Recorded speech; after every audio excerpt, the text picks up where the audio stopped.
right, Gun Owners Radio. We make activism easy. Welcome, everybody. Thank you for listening to Gun Owners Radio. If you haven't checked out our website and our social media, now's the time to do that.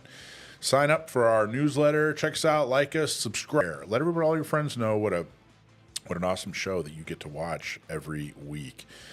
So yeah, go sign up for our email alerts and share us and like us and subscribe and comment and do all the fun stuff. Just go to gunownersradio.com. We have a lot to talk about today in this show. That's it. And I don't know if everybody knows it, but we do have a new home, a new permanent home for Gun Owners Radio here at Discount Gun Mart. So thank you to them. Shout out to them for giving us this space. And, go ahead and patron, be a good, good supporter of Discount Gun Mart. They do have two locations, one in Santee, the other over off Marina Boulevard near SeaWorld, not too far away from any part in the county. That's right. That's where we're at right now. Just go to discountgunmart.com for more info. Hey, I was watching, I know this is off script, but I was watching Norm Macdonald all morning. I went down on Norm Macdonald. Are you a Norm Macdonald fan? Yeah. I miss that guy more than I think I miss anybody on the planet. He was so funny. He was so hilarious. His stuff was so creative. So I looked at one clip. I was like, I told myself I had a bunch to do. And I was like, all right, just look at one clip. And I looked at one clip. Next thing I know, 20 minutes of Norm goes by. And he's so inappropriate in such a brilliant way. I think that's what it is. Extremely intelligent. Right. And extremely inappropriate. I think if you're either one or the other, then you're not all that funny. But he was both. Well, there's Mel Brooks, Yeah. Oh, I think Norm Barry. I think Norm Barry's just everybody. I just miss the guy so much. He passed away a few years ago, and now his content is limited. He's not putting out anymore. Too soon. Were you a fan? At the time that he was actively doing programming and shows, no, but later on, yes. Yeah. Yeah. Yeah, well. All right, if you're listening live, put in the chat what your favorite Norm bit was, if you liked him, or tell me why you didn't like him, because I really, truly was such a fan. I think he was such a brilliant guy, and he just made me laugh. So that's it. All right, Mike, you ready to tell us about the gun truth of the week? The gun truth of the week. All right. So every week we try to tell you a truth, a gun truth, because you don't really hear it. You don't hear it from the media. You definitely don't hear it when you read different, media stories in the news. They always just tell you the bad news. So we're committed to telling you the gun truth. Here's this week's. You are very much more likely to survive a violent assault if you defend yourself with a gun. This is according to a man named Don Cates. Don Cates was a lawyer and research fellow with the Independent Institute in Oakland, California, who focused on promoting gun rights. In 1991, in the American Journal of Criminal Law, he wrote an article titled "The Value of Civilian Handgun Possession as a Deterrent Against Crime." Don Cates was a legend in the pro-Second Amendment world and did work for NRA. His article, The Value of Civilian Handgun Possession as a Deterrent Against Crime, can still be found online. Take a minute and Google it and read it and share it. It's over 30 years old now, but it is still just as relevant.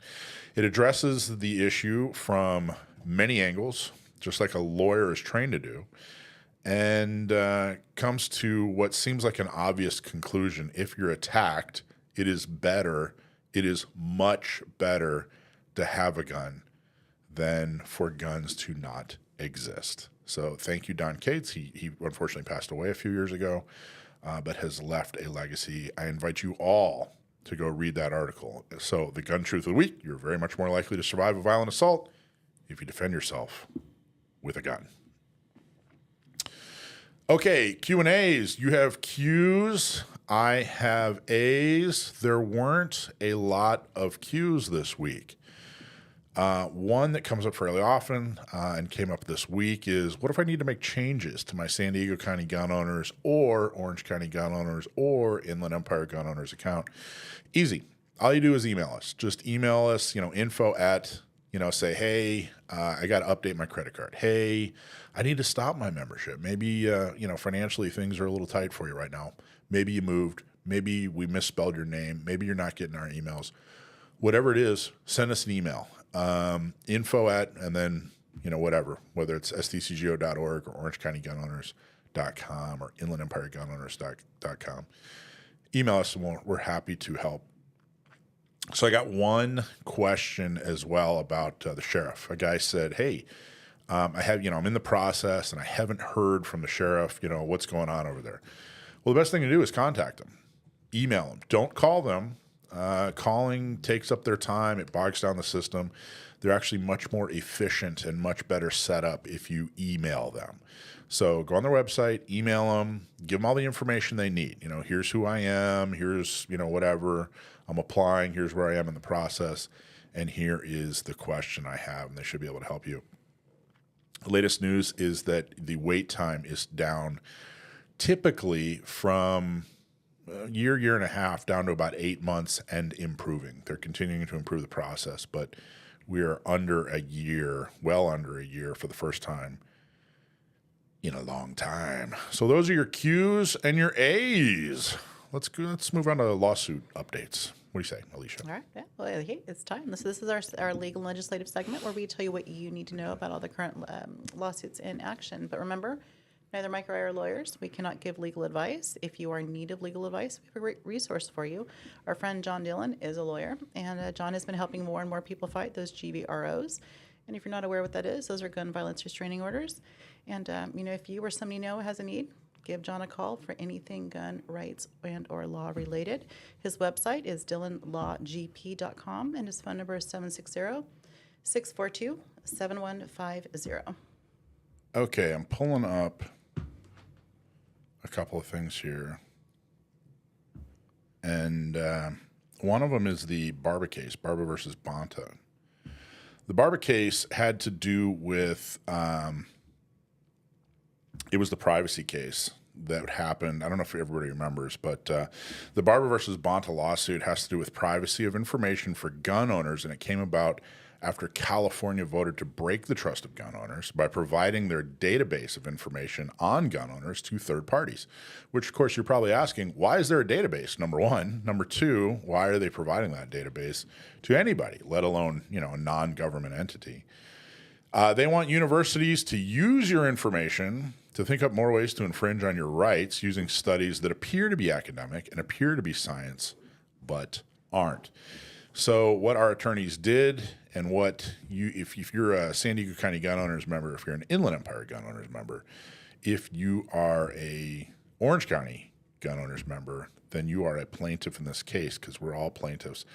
And then, of course, Barba, the named plaintiff, is she's actually a resident here. I think she lives down in she lives in. Let's just say it's a lawsuit about privacy. So let's not give her exact address, Mike. But she's here in San Diego, and I just wanted to read the declaration. We gave a declaration for a summary judgment. Now, if you look on our lawsuit website, if you go to SDCGO.org/lawsuits. You'll pull up a guide of terminology that will tell you exactly what a summary judgment is. But essentially what a summary judgment is it's a statement saying, look, here are the general facts. Here's what's going on in this case. We think this case is so obvious that we shouldn't have to go through a complete formal argument. So if you could just make a judgment right now. So let me see. Let me read you just a part of this.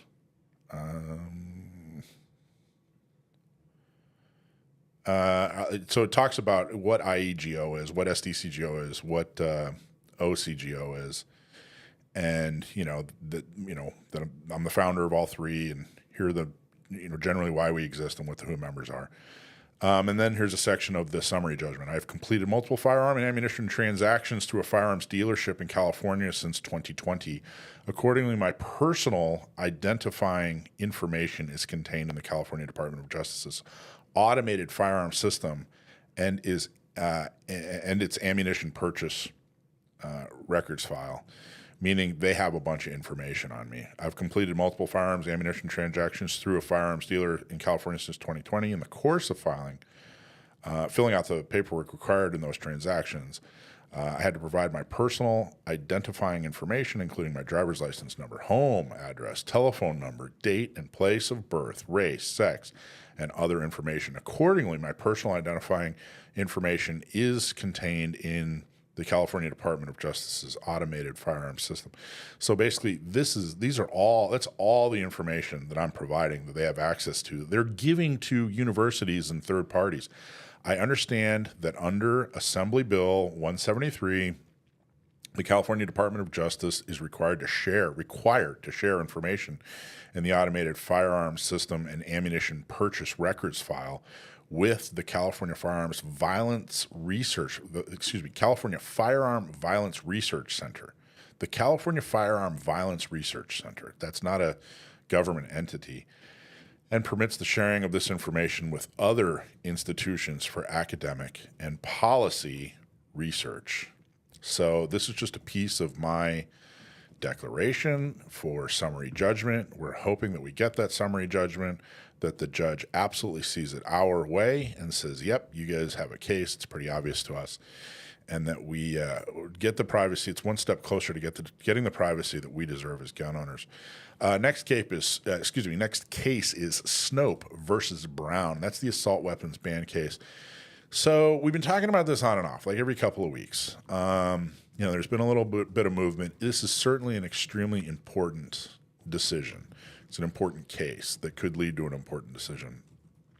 It's an assault weapon ban case, very similar to California's. It's in Maryland. The Supreme Court has actually, they were supposed to talk about taking the case, but there's a snag. It now has been rescheduled, and there's no additional date. Now, this could mean a lot of things. It could mean anything. It is completely impossible to know what this means for the case. There's a lot of speculation. It could mean that the Supreme Court will definitely take the case. It could mean that they will definitely not take the case. It could mean that they're going to take a case that's similar, but aren't sure if this is the case to take. So, this is part of, we talk about these lawsuits and legislation because you guys are interested.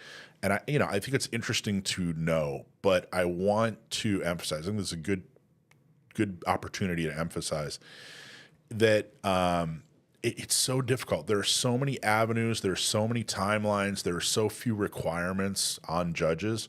They can kind of do anything they want, and there are a bunch of different ways they can do it.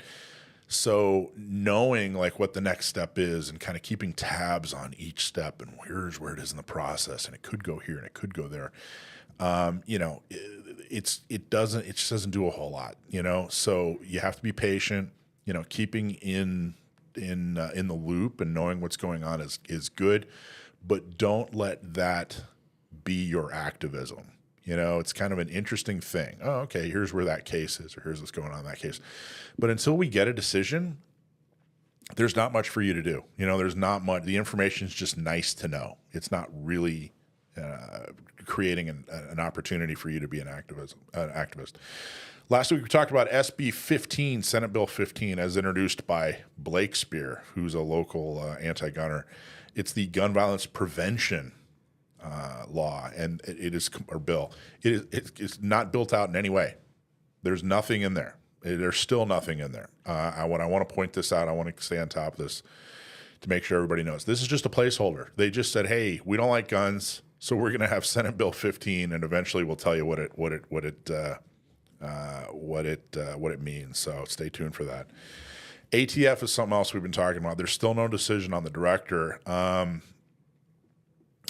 Whatever happens, it is my opinion that the ATF needs to be completely and totally dismantled and gotten rid of.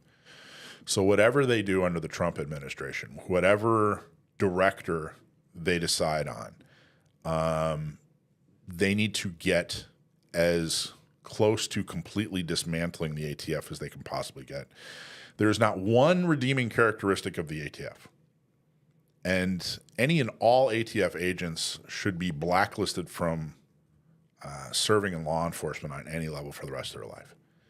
It is absolutely a predatory agency. The ATF is absolutely unconstitutional. The activities they've done are, completely wrong. They're a predatory agency. I've seen it firsthand. I have, very little fear in saying it. So many of the gun laws that they enforce need to just go away. And that's first off. And then second, the idea that any laws that are left won't get enforced if there's no ATF is completely disingenuous and ridiculous. There are plenty of law enforcement professionals and agencies left after ATF has completely gotten rid of that can enforce those laws that are currently enforcing those laws. So the idea of, criminals are just going to get away with, wreaking havoc. Well, no, that's not what's going to happen. What will happen is if the ATF is gotten rid of or severely restricted, then sane, trained, law-abiding gun owners won't have a predatory federal agency with unlimited funds breathing down their neck. And I truly, truly look forward to the day that happens.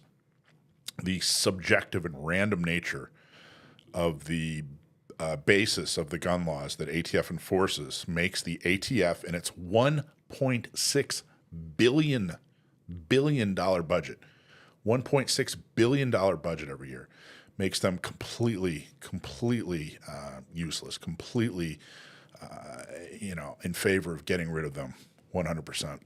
And then last, before we get to our first guest, which I'm really looking forward to, local John Dillon, who's the sponsor of this segment. Everybody knows John. He's a fantastic Second Amendment attorney. He had a very cool victory that you will not hear about anywhere but here. So let me read you just a piece of it. This was in, oops, that's not it. Give me 2 seconds here to pull it up. Sorry, guys. Stick with me. This was in Superior Court in the state of California. It was right here in San Diego County. It had to do with somebody trying to get a CCW. In fact, it was a couple that was trying to get a CCW, but due to SB 2, they were denied, and they were denied for not a very good reason. Give me a second here. Just one piece I just want to read to you. I'm just guessing as you're searching. Yeah. Was it a GBRO? No. No, they were just trying to get their CCW. Here it is. This was a perfect part. I got like 100, let's see, I actually have 63 pages of dialogue here, but this pretty much sums up what people need to know. As the current party is aware, my clients have been, this is John talking, this is him talking to the court. My clients have been denied their CCW application and thus their Second Amendment right to keep and bear arms in public, not because they are prohibited people, not because they have any type of criminal record, not because they have made threats to other individuals, and not because they have made any threats to harm themselves, and not because the sheriff nor the state has provided any evidence of any kind that they have ever been accused of any type of violent or threatening conduct. They are being denied their rights solely because of the subjective opinion that they must be a dangerous person or prone to violence because they are members of a motorcycle club. And in the case of the woman in the couple, she's not even a member of the motorcycle club. She's merely married to a member of the motorcycle club. As well as the underlying penal code section, 26202. So this is why they're being denied. Is Penal Code Section 26202. He's describing it as patently unconstitutional under Bruin if an issue before the court is arms-bearing conduct. Under the plain text, the burden immediately shifts to the government to justify that restriction through relevant historical arms regulations. Bruin decided that there is a Second Amendment right to keep and bear arms in public, so the government must justify this restriction in the case. So this was basically SB 2. So what happened was, this is a good opportunity to really emphasize that SB 2, in effect, took over CCW issuing. The sheriff's still there, but really the sheriff has little latitude to issue or deny. They basically have to follow exactly what SB 2 says. It's standardized what's going on. So they have to follow state law. And SB 2 basically said, hey, this person is a part of a group. In this case, it's a motorcycle club. The motorcycle club that they go like Toys for Tots. They have spaghetti dinners on Friday. It's not like it's some, criminal, outfit. They decided that, hey, since these people wear a jacket that has this motorcycle club's name on it, then the state of California won't give them a CCW. And so John took that case and won. Said, nope, this is completely and totally subjective. So next part of this will be using this to try to get this completely erased from California's requirements, which is very, very cool. Thank you so much, John. Thank you for continuing to work on this kind of stuff. That's amazing. Yeah, right. So there's so much about as far as restrictions or issues that have come out of SB2 that have attempted to regulate beyond the sensitive spaces, like the GVROs, right? We know a number of lawyers and attorneys locally who've been fighting and winning. Yep. Those who lose their permit because of GVRO. Yep. Getting those back. That's amazing that, that's the first time I've heard of anybody getting denied based on that since. I imagine there could be others, but I'm not aware of them. So this is the first and only case I've run across in San Diego so far. And there was, so it's good news. So we're fighting the good fight. It's good news. And, SB2 is just, it was the governor having a hissy fit. It's unconstitutional, and not just the expansion of the ban, where you can carry, which is really what it is. It's a ban on where you can carry. That needs to go away. But above and beyond that, there are little pieces that are completely and totally against Bruin that also need to go away. So we're working on it. So thank you, John. All right. Shall we bring our guest on? I think it's great. Awesome. Great time for it. Yeah, our guest is David Yamane. He is a sociologist. We've had him on before, and we're going to talk about a book he wrote, but one of his big his big assertions that he talks about is gun culture 2.0. In other words, gun owners have changed from what were traditionally thought of as what a typical gun owner is to something completely and totally different. So this segment is sponsored by Cargo, Cases and Rugged Gear Outfitters in El Cajon. Their website is cargostores.com. Visit them at 423 Broadway, El Cajon, California. Cargo is a Byrna dealer now. It looks like a firearm, but it's not. It shoots kinetic rounds to change the behavior of an attacker. They're basically solid plastic about the size of a paintball, and they hurt. But it's not lethal, or at least less than lethal. It's non-lethal. Go visit them at their store in El Cajon, and you can actually try out a Byrna right there. Use code GOR on their website to get 10% off, or mention Gun Owners Radio or SDCGO at their store to get 10% off. Thank you so much, Cargo and El Cajon, for being a sponsor. So, just by the way, Byrna technically less lethal. Less lethal. All right, David, are you there? I am here. How you doing, man? I'm doing good. Season's greetings. Yes, sir. Well, I really enjoyed talking to you. One of the subjects I enjoyed most back in college was sociology. I just thought it was so fascinating and interesting, and I think that the work you do is extremely interesting because not only is it sociology, but it's sociology on me, on gun owners, on my group of people. So I always look forward to having you on. So thank you so much for coming on. Yeah, absolutely. I enjoy chatting with you guys from time to time. So first off, let's go real basic. If you're a listener, how would you explain the difference? What is psychology versus sociology? Yeah, I think psychology is what really takes place within a particular individual. Their psyche, their character, the way they think, their emotions, maybe even nowadays the kind of cognitive science. And sociology really sort of builds from there and looks at, you're at least looking at two people interacting, all the way up to huge international processes of globalization and everything in between. So I think that's the simplest way I can distinguish. But some of these distinctions are pretty arbitrary, that there's nothing inherently opposed between psychology and sociology, except that, there's money and politics involved. So that accentuates the differences. Does there tend to be, or is it possible to have sociology, does a person's psychology change due to sociology? You know what I mean? Are there instances where, as an individual, this person has a particular set of psychological characteristics, but then putting them into a group and studying them sociologically, the psychology then changes? Does that make sense? Yeah, well, I think this is one of the things is especially American society, we're a very individualistic culture. We tend to think in terms of individual rights, individual freedoms, the fundamental importance of self-reliance and these sorts of things. So we're not a great culture for sociology to exist in. But when you do put people into small group situations, they'll often do things that if you ask them, would you ever do this? And they would think, oh, of course not. I'm not suited to do that, or that's against my morality.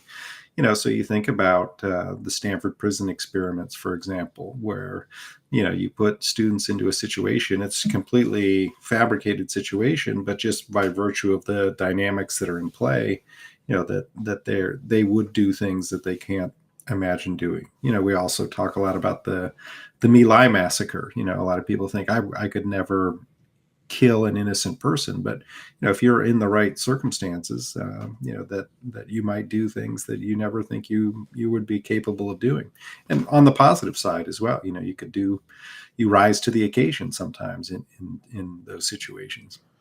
So is there American sociology that is completely different from Chinese sociology or Brazilian sociology, or is there Western sociology versus Asian sociology versus African sociology? In other words, are groups of people and the culture that they live in, is it different enough that sociology actually changes from region to region or group to group? Yeah, there are actually kind of national traditions in sociology. The field of sociology was born at this kind of intersection of the scientific revolution and the Enlightenment and the rise of the modern world, really industrial, urban, capitalist societies in Europe. And then it diffuses out from there. But it does take on different inflections. There is, for example, in the United States, it started in the late 19th, early 20th century, a Chicago school of sociology that was really grew up around the experiences of an American city, with a lot of immigration and all in a democratic capitalist setting. So some of those themes that are variations on the theme of modernity kind of get reflected. Also influenced by pragmatist philosophy as well, maybe a little bit more than a lot of European sociology was oriented toward European intellectual traditions. So, but I think at the core it's the same, but then it's sort of roots and branches. The roots are the same, but then as the tree of knowledge grows, it branches out in different ways in different settings. Interesting. So gun owners as a group, from a sociological perspective, the election was a big change. It was what does that do to gun owners? How are gun owners as a group, reflecting on that, or what does that do to them or for them, or what are your thoughts in general on us as a group and the election results? Yeah, I as you mentioned in teeing up this spot, I have really talked a lot in the years I've been studying gun owners about gun culture 2.0, which is this new, not so new anymore, but the newest evolution of gun culture toward putting self-defense at the core. And so, I think that a lot of the responses we see within the gun owning community revolve around that question of personal safety, self-defense, dealing with uncertainty and insecurity. But what that means exactly to different people differ. So we're if you think of gun owners as kind of all within this big tent, or in one school, not everybody in that tent or in that school is talking to everybody else. So gun culture 2.0 is a phenomenon, but it's not one single coherent thing. So, which is to say that I know, with the election of President Trump, there's some gun owners who are ecstatic. They think, well, at least it's better than having to worry about these assault weapons bans or, some of the other programs that, the Biden administration was really pushing. On the other hand, there are some people who are typically, I think, newer gun owners who are starting to worry about whether their rights are going to be infringed upon or whether there's going to be some sort of um, uh, witch hunt, for the lack of a better word, for things that they might be marginalized for. So, in my own community, there are people who are actually, I'm on a group chat where a bunch of people who are pretty far left of me, who they went to the range today. They either new gun owners or they have got a gun a year ago and they've never used it, and so they're finally now motivated to get out and get some training. So I think this is one of the interesting things to keep an eye on going forward is how divided are gun owners against each other, really. That's actually, it's interesting you say that.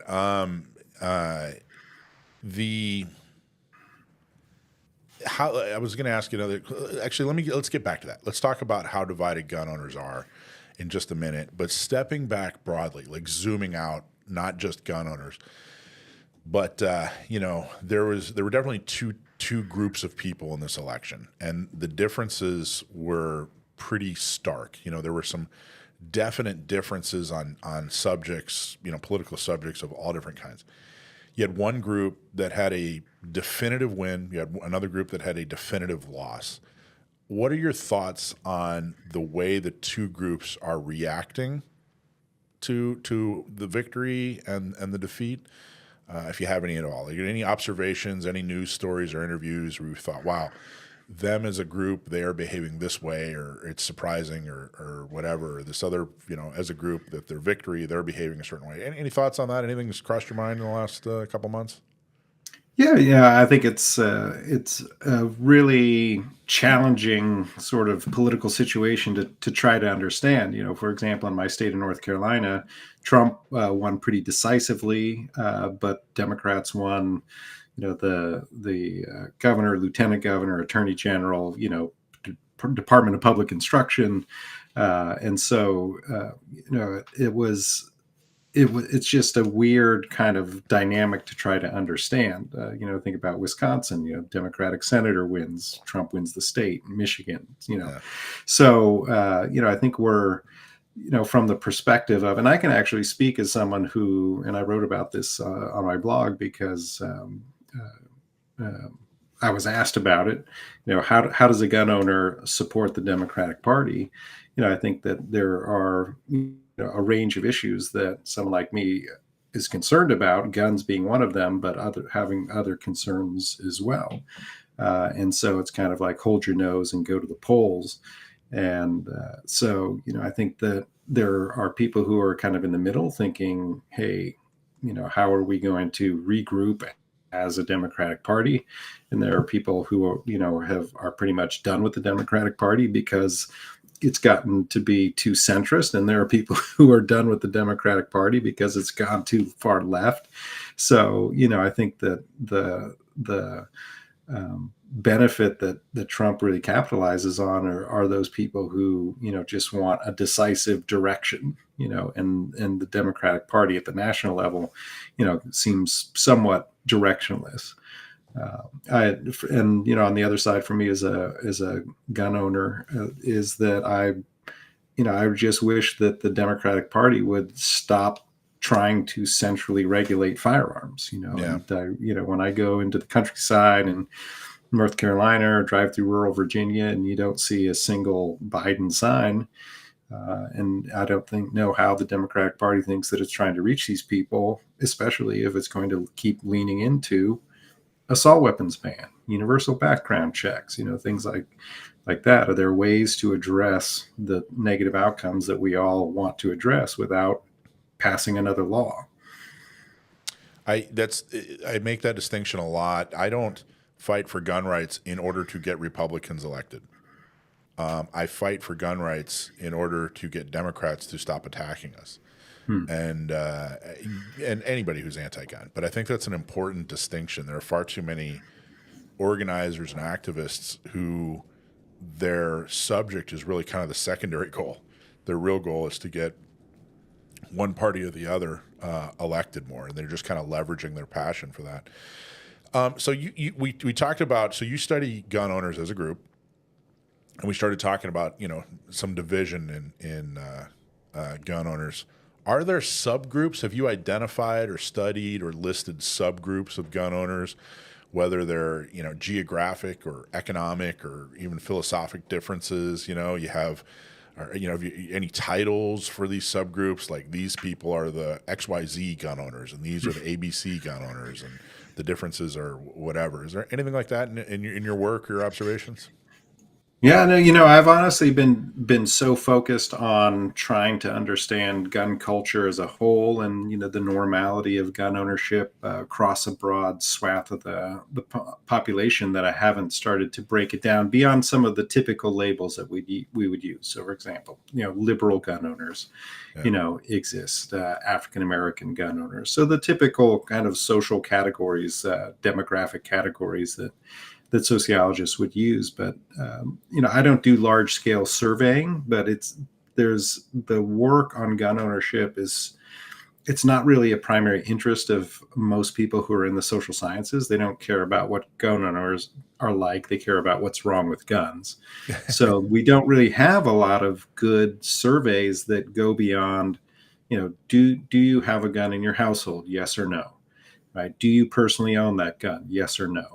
And there's a little bit of movement beyond that, but we really don't have good understandings of the various subgroups within the community. We know, for example, it's not just politics or demographics. You do have, people who are precision, rifle shooters. You have people who are hunters. You people who have action sports shooters. You have people who are collect. And so those overlaps between that, but there's also some differences. That someone who just owns firearms for hunting could be very different than someone who owns firearms for defense or for action shooting sports. Or we're at a very rudimentary state of understanding of gun owners. When I first started San Diego County Gun Owners 9 years ago or so, a very wise gun shop owner said, you're going to find three different people. You're going to find shooters, collectors, and hunters. And shooters don't hunt or collect. Collectors don't hunt or shoot. And hunters don't collect or shoot. I think I covered all that appropriately. Yeah. I've noticed, I think he was right when he told me 9 years ago, and he's probably right looking back at the previous 30 years. But what I've seen over the last 9 years, there's probably a lot of room to recategorize, the reasons people own guns or the types of gun owners out there. But I always thought that was a real clever. It's definitely accurate in a lot of ways. Mm-hmm. It's almost like we have to simply add a category of defenders. Defenders is probably a good one. People that my whole interest, I don't care what the latest and greatest gun is. I don't really, going to the range is a little bit more of a chore than a sport. I have this tool in my house, and I carry it outside of my house for the sole purpose of defending my life. Right. Yeah. Yeah. Honestly, I got to tell you, that's probably me. Yeah. That's probably me. That's probably I have a big heavy foot in that category of gun owner. But yeah. Anyway. And there are sometimes you want to become more specific. There's sometimes you want to become more general. I've spent a lot of time looking at the kind of more general patterns. But I was at a conference in Seattle this past week. It was a national conference for people who are involved in basically gun violence and gun violence prevention. I was there. Mike Sodini from Walk the Talk America was there. Rob Pincus, the gun trainer, was there. And Bill Broussard from the National Shooting Sports Foundation was there.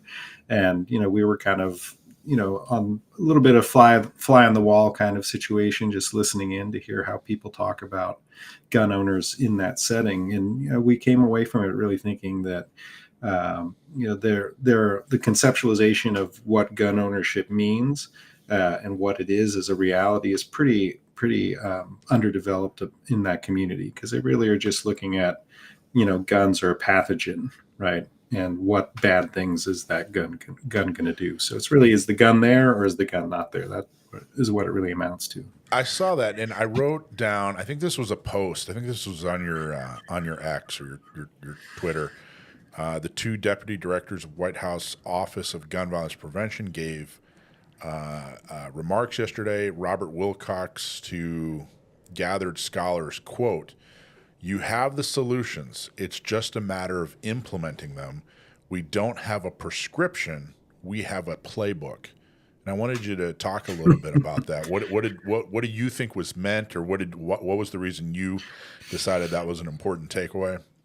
Well, I just wanted to document that for the record, because I thought, in the setting of an academic conference where people are, supposed to be scholars trying to understand some phenomenon empirically, to have a couple of politicians come out and do basically a pep rally in the middle of one of the plenary sessions was a little jarring. And I actually have a colleague, a sociologist colleague, Jennifer Carlson, walked out at that point. She didn't. Yeah, because she was upset that they were, introducing such partisan politics into that. So it shouldn't be. If we already have the solutions, then why are we even having the conference? The conference is supposed to be about, this is the developing science of trying to understand the underlying mechanisms of gun violence and then potentially coming up with solutions. But if he doesn't just have the solutions, he actually has a playbook for how to implement all of those solutions at the state and local level. What's the point of doing science? So, I think that was why I wanted to write that down, because as soon as they were saying that, I was like, I can't believe he's saying this in the middle of this, and was getting, one person walked out. I don't know if any others did. But, they were getting more affirmative response than, there was no booing or hissing or rustling of papers. And I'm guessing the playbook is exactly what we all think it is. It's there no shocking revelations on what their playbook is. It's eliminate or at least severely restrict gun ownership. Is that kind of the gist of it? It's probably an oversimplification, but is that am I off too far? No, I mean, I think you get between, what the White House office is doing or was doing. And I think they talked about how they only have about 30 days left in office.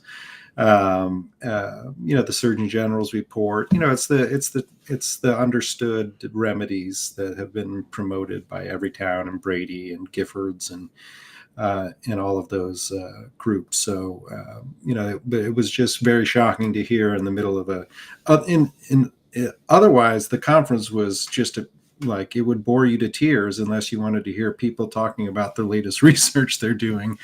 But then all of a sudden there was these two guys, and I don't know what they expected them to do. I heard a little bit of buzz that possibly that's not what they wanted them to do. But what other reason would they have them there? I mean, they literally work for the Biden administration on this thing that they're, Rob Wilcox he was a lobbyist. The other guy comes out of more of a community organizing situation, but he's been working his whole career to try to get gun control enacted. And one of your stated goals that I've seen you talk about is to have better conversations about guns. How would you define better in that context? Yeah, I think, better for me is not at all about agreeing or, getting the other person to come your way or you come that way, but more a good conversation to me is one where we feel free to truly express what we believe and think, and that we also take the person we're speaking to and give them the dignity of saying, I understand that you're telling me what you believe and think. And having some empathy for each other's positions, and and that we sort of shake hands and walk away, right? So if you and I debate, we probably wouldn't have a great debate on the issue of guns, but if there was an issue that we disagreed on, taxation, something like that, like, I'd say, look, listen, this is what I think, and I listen to what you think.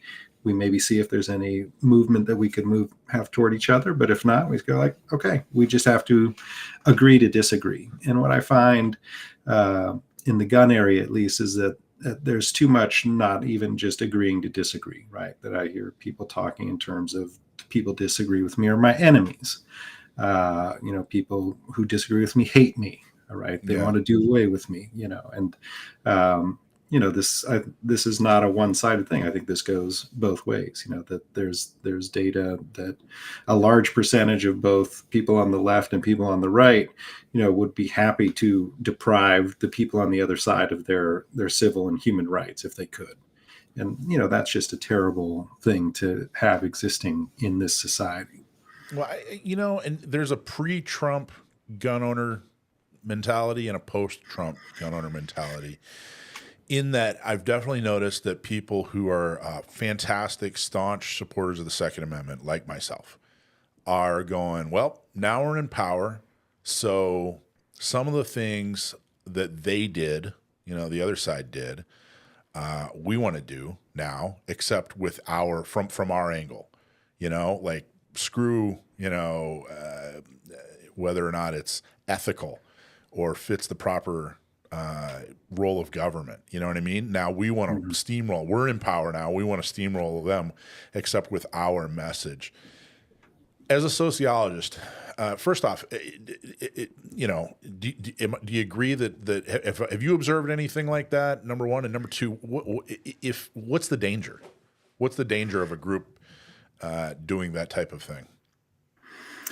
Yeah, well, I think that one of the reasons that our system has worked so well over time is because it's structured so that we literally have these kind of checks and balances. We have some federal power, there's powers that's reserved to the states, different branches of government that are supposed to work, both in coordination with each other, but also in opposition if necessary. And so, I think the real danger is if power gets too consolidated, within one group. And that's where I think the real danger lies. And, for people who are concerned about what President Trump might do, it's the concern that he may try to consolidate power within the presidency and that there wouldn't be, one of the other branches to balance out that power. Now, I tend to be more of a kind of optimist. I tend to think that, that there are limitations on any individual in the executive branch from running roughshod over the whole rest of the country.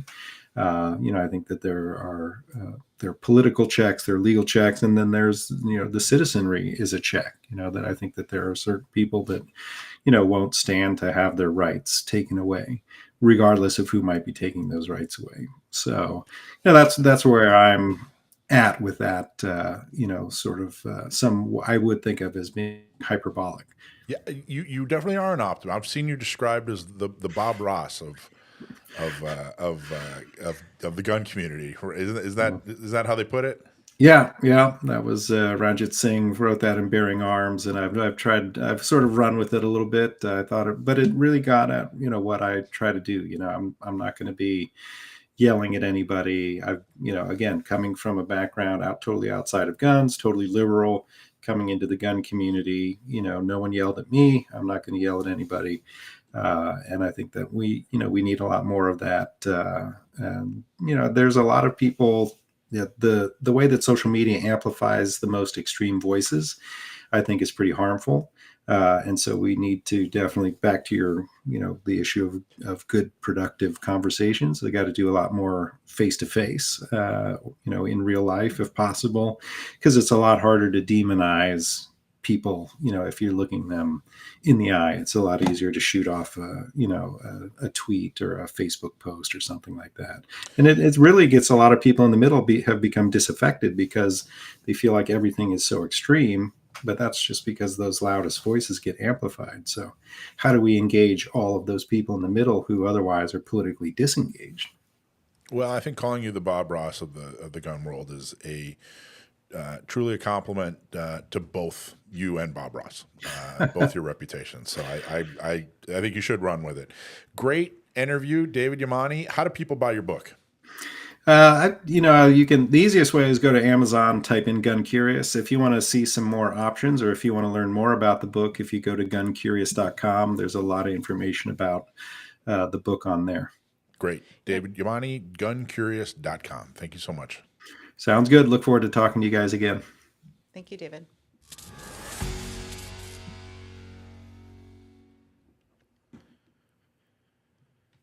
All right, curtain call with our very special Alicia. Every week we find a defensive gun use story, or DGU, and Alicia tells us the ins and outs. She's Alicia Curtin, so we call it Curtain Call. This week we have an armed neighbor. This is the grandfather of a teen killed in a home invasion.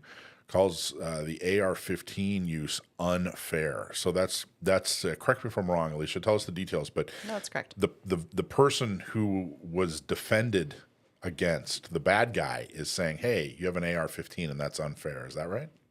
Correct. So yes, essentially, we do have a video that we will air. But however, let's do a little bit of a breakdown first. Sure. So what we have is we had a home invasion. We had 3 teens, little punky kids breaking into a home. They had brass knuckles, from memory. I believe they may have even had a knife. I could be incorrect in that. Okay, yep, clear. And this, by the way, this article comes from usacarry.com. So we had 3 teens break into this home in the middle of the night, and we have a 24 or so year old gentleman that lives in the home.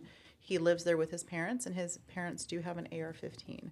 And so when these 3 kids come in, brass knuckles, knife. Right, they break into this home. They claim that apparently the story is that they were there to get things. They were not there to hurt people. Their intention was to steal stuff.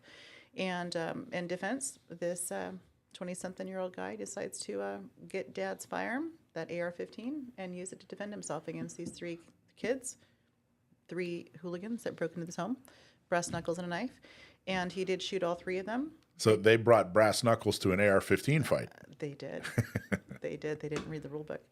And as a result of their actions, they vote for, they put the quarter, as John says, they put the quarter in the jukebox, and that's the dance they voted for. They did all not survive.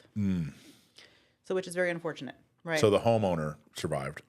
Correct. With the AR-15. Correct. He successfully defended himself against multiple motivated attackers. He did. And the grandfather of one of those 3 teens is understandably upset. Right? Hurt, unhappy. Can't blame him, but he is really taken the media and really making a really loud claim about how unfair it was to bring an AR-15 to a brass knuckle fight. This may surprise you, but I agree with him.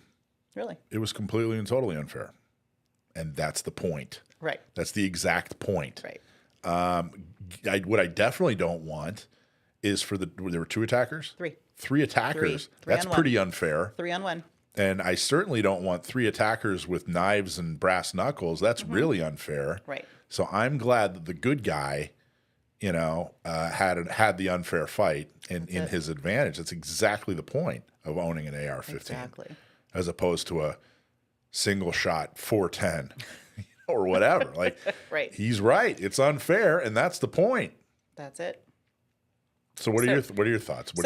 Well, here's the thing: you can kind of look at this from many different angles. First of all, we can, if we were to, I'd be curious if not that we have the opportunity, but if we could pull this grandfather out of the scenario. Yeah. If we were to kind of give a generic, right? You have, just kind of give, hey, a couple teens break into your home with weapons, with a knife, with brass knuckles, with whatever, right? What are you going to do? How are you going to feel? Like I'd be curious. First of all, what are his thoughts if we take the emotion of his family member and their death out of it, right?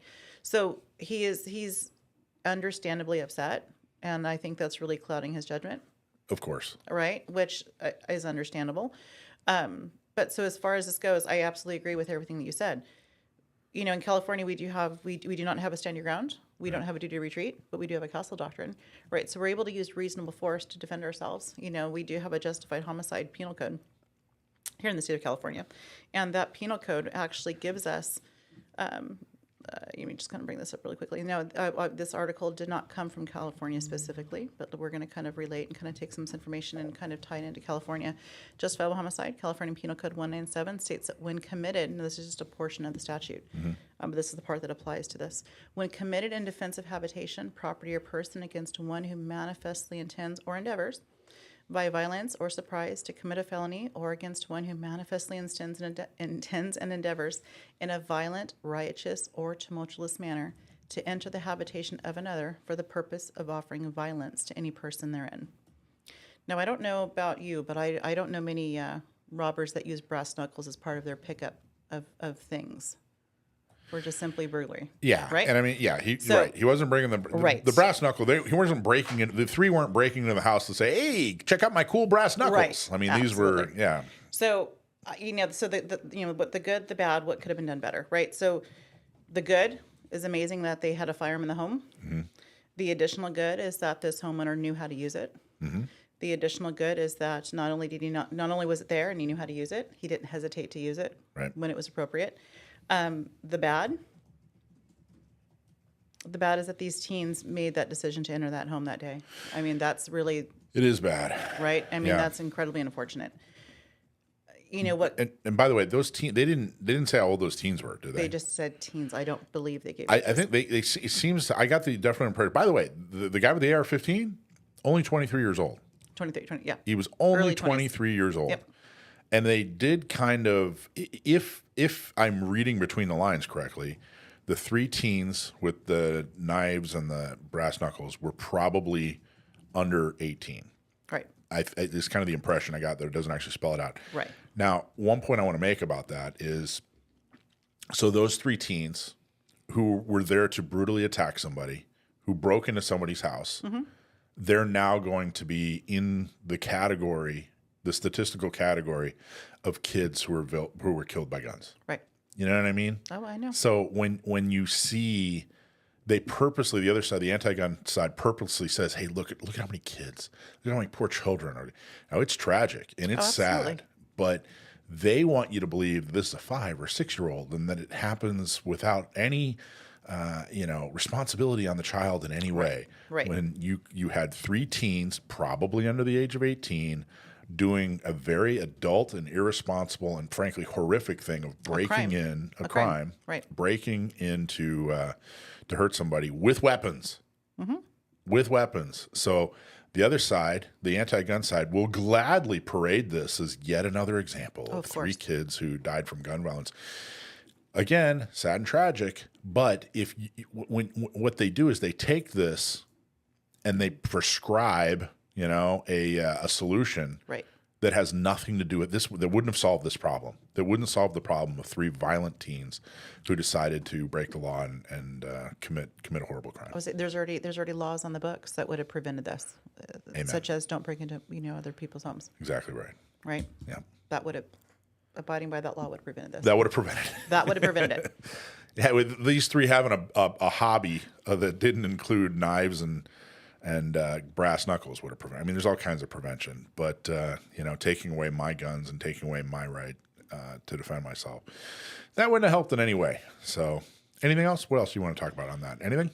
That's just really the heart of what it is. It's just the reality of.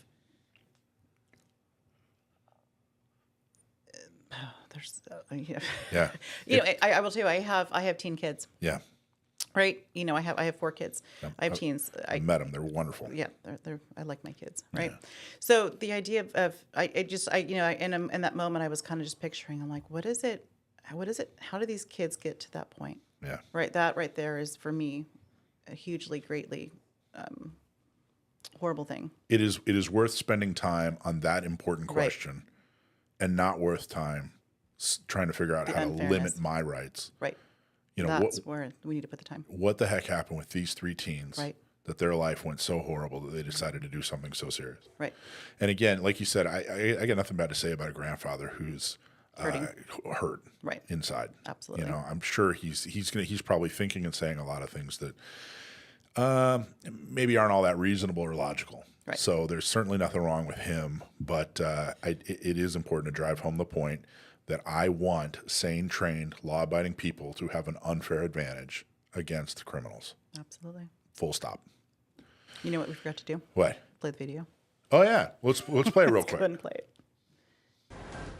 Happening now, 3 people are dead in Wagner County after a home invasion that happened near East 91st Street South and Clearview Drive just outside of Broken Arrow. Good afternoon, everyone, and thanks for joining us. I'm Neely Jones. And I'm Tyler Butler. Channel 8's Burt Mumolo is live at the scene with the latest information. Burt? Tyler, they were dressed in black and wearing masks, and authorities say those 3 people broke into this home and more than met their match. It happened around 12:30, and by the time the deputies arrived at the scene, all 3 suspected intruders were dead, 2 in the home and 1 in the driveway behind a blue tarp. 2 men were home at the time of the break-in, a father and his adult son, both of them uninjured, with police saying that words were exchanged between the intruders and the homeowners before shots rang out. Preliminary investigation, it looks like it was self-defense, maybe a case of stand your ground. However, you know, it's still really early in the investigation. Authorities say they're not sure the specific motive of the break-in, whether or not they were after something specific. Reporting live, Burt Mumolo, Tulsa's Channel 8. Burt, thanks very much. People living in that neighborhood tell us that there have been several burglaries in that area. By the way, my heart goes out to the 23-year-old who had to defend his life. Absolutely. That there's a 23-year-old in Tulsa I hope he's getting help. I hope so too. Yeah. And he, I'm sure, never intended to have to live the rest of his life having to defend his life by taking the life of 3 attackers. Right. Not just 1, but 3. By the way, I thought that news story was, pretty good. It wasn't. I didn't think it was terribly biased. Nope. So I thought they did a good job. Yep. All right. Cool. Anything else? That's all I got. Well, then let's move on to deployment. One of the goals, of course, like I said, we make activism easy. So we want you to know where, as an activist, you need to be this week. Okay, so, this is brought to you by Red, White, and Badass Brew Coffee. Go to rwbbcoffee.com, rwbbcoffee.com. Use GOR to get 15% off. Red, White, and Badass Brew Coffee. You can order coffee and have it delivered to you. They are a local organization, a local group, and they're extremely supportive of San Diego County Gun Owners Radio. Reward them and get 15% off. They do a great job. First is Mastering Self-Defense Week, March 6, 7, 8, and 9. March 6, 7, 8, and 9. Sounds far away. It's not. It's not at all. You're going to blink and it's going to be here. Train with the legendary, and that is not hyperbole, the legendary Masada Ayub. Tickets are on sale now. The live fire class is full. If you snoozed, you loosed. There's still space in the MAG 20 classroom course. Armed Citizens Rules of Engagement. You have got to go to this course. If you haven't signed up, now is the time to do it. Sign up. And even if you have signed up, invite a friend. Bring a friend or 2 with you. Yeah. And right now we have plenty of room. There's plenty of room. So in the classroom. In the classroom. Live fire, you already missed out. Don't miss out on this classroom. Space is limited, but right now is the time. This is a must for CCW holders and instructors. Pretty much anybody that owns a gun for self-defense, you have to go to this. Seal One's a sponsor, and you'll have a chance to win a MAG 40 class. Buy some Seal One, and you'll automatically be entered to win a MAG 40 class. I got to tell you, you know how you have like those, you have like the primary people in your life, and you're like, all right, I got to buy these people a gift, and it actually has to be thoughtful, you know? Right. But then you have like all these like, I'm going to say ancillary people. You have like these side people in your life, and you're like, I suppose you got to do something. Yeah. Buy them some Seal One, man. Oh, there you go. You know, go buy them a little bottle of Seal One. Well, Dwight has whole kits that are actually pretty fantastic. Buy them a kit, you know. I mean, it's totally affordable. Mm-hmm. You could easily drop a couple of bucks, and then boom, just like, hey, Bob, I just want to say, Merry Christmas or Happy Hanukkah or whatever, here you go. And man, you look like a superstar for buying this really cool thing. And you'll be entered to win a MAG 40 class, so you could win. Hey, if you purchase more than one, Rich, or you entered more than once? That is correct. Okay, well, boom. Okay, so you got like 10 people in your life. This is 2 birds in 1 stone.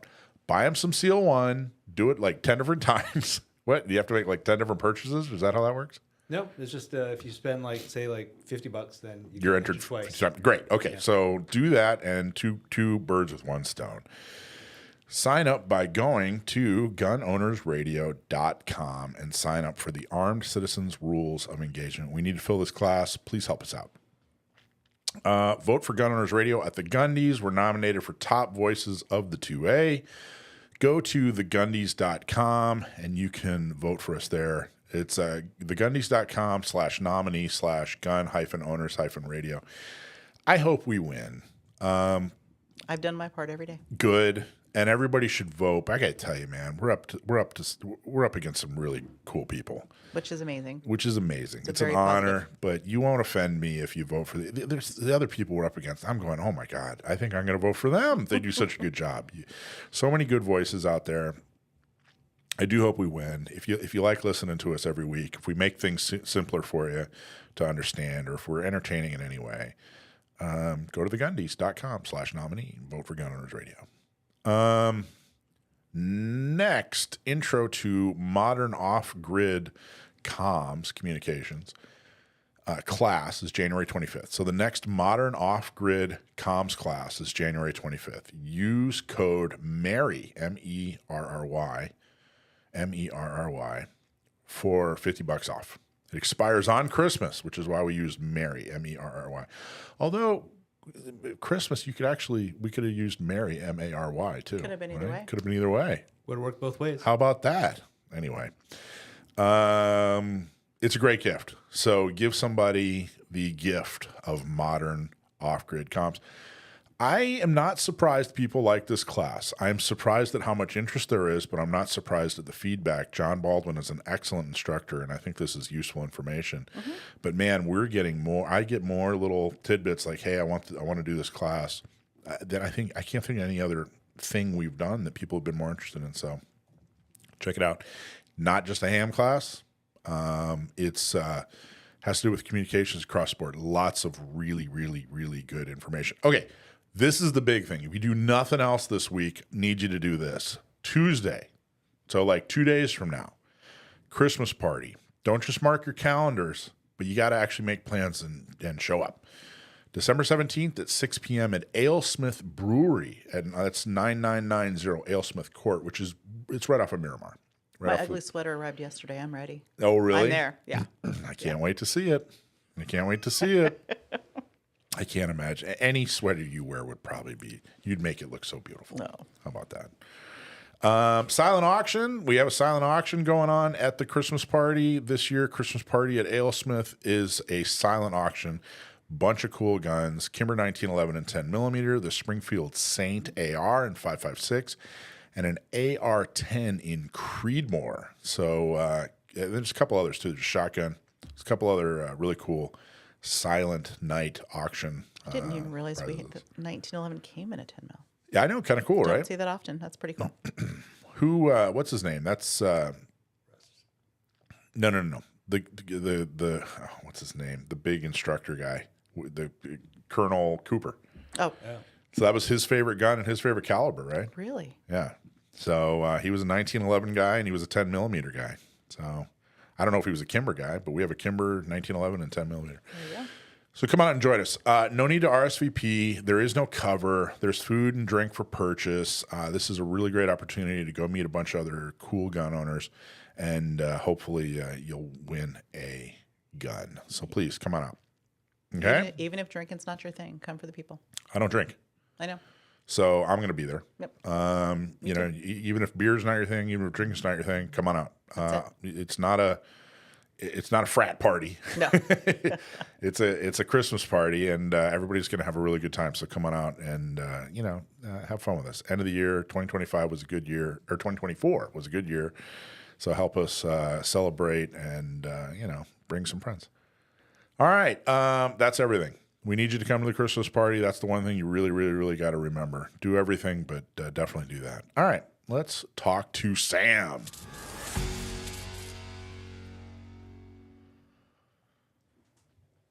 Okay, Sam, my nephew. Time for everybody's favorite segment, Stump My Nephew. We found out years ago that Sam, my nephew, is really good at gun trivia. So we ask him a question. Usually, it's a hard question about firearms, and it's sent in by you, the listener. If we use your question on the air, you get a hat or a T-shirt. If you stump my nephew, then you get a really cool prize. So, Sam, you there? Yeah, how are you guys? Good, man. How are you? It could be better, could be worse. All right. That's a great response. You're absolutely right. I won't argue that point. Okay, this is a good question. I don't know if you're going to get this question. What do you think? I honestly don't know that he will. I don't think he will. You think you will? All right, here we go. Are you ready? I hope so. We have not, and no way. You have no idea what this question is about. We have not prepared you in any way, right? Right. Well, now you have me worried because you've been throwing me a bunch of tough ones lately, and it sounds like I don't have much confidence in me right now. So let's have it. Okay, before I do, remember this segment is sponsored by Seal One. Go to seal1.com, their website, seal1.com. Seal One makes gun ownership easier and smell better. Okay, this comes from Joanna in Delmar. Joanna asks, what American is credited with inventing the first suppressor? Joanna from Delmar, site of the fairgrounds, right? Yeah, Yep. Formerly. Formerly. By the way, from commercially Delmar. successful. Inventing the first commercially successful silencer. First commercially successful. Okay, Joanna from Delmar, thanks very much for writing in. What American was first credited? Which American was credited with inventing the first commercially successful firearm suppressor? Correct. Successful silencer, correct. Correct. Right. It's actually Hiram Maxim's son, whose first name escapes me at the moment.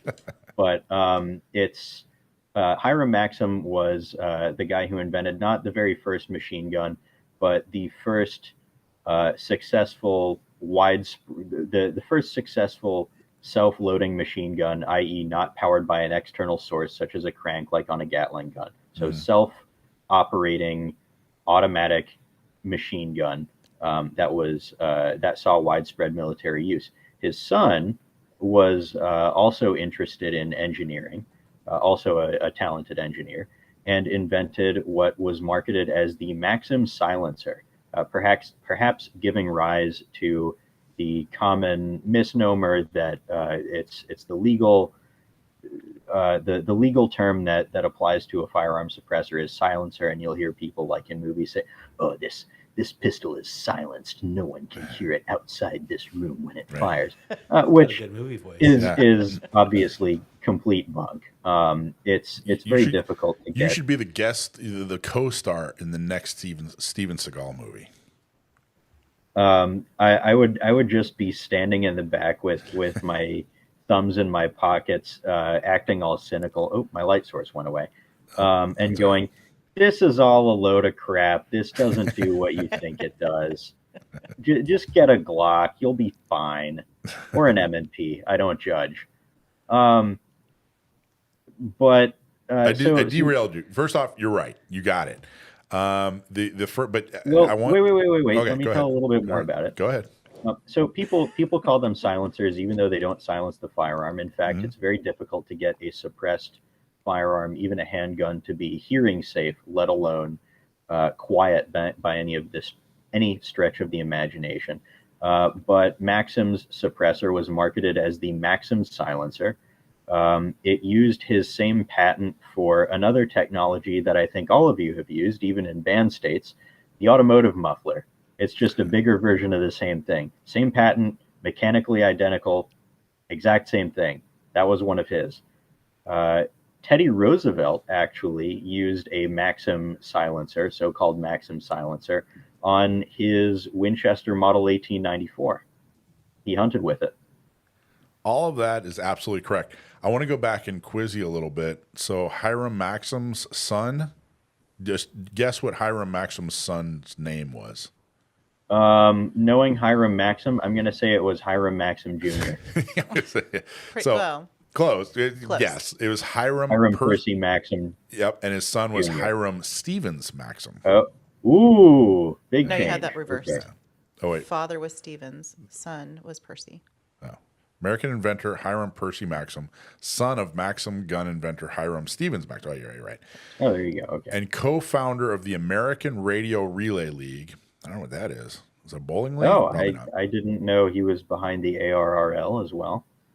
Well, there you go. It's now the I think it's the Amateur Radio Relay League now. Is usually credited with inventing and selling the first commercially successful silencer. Around 1902, he received his patent on March 30, 1909.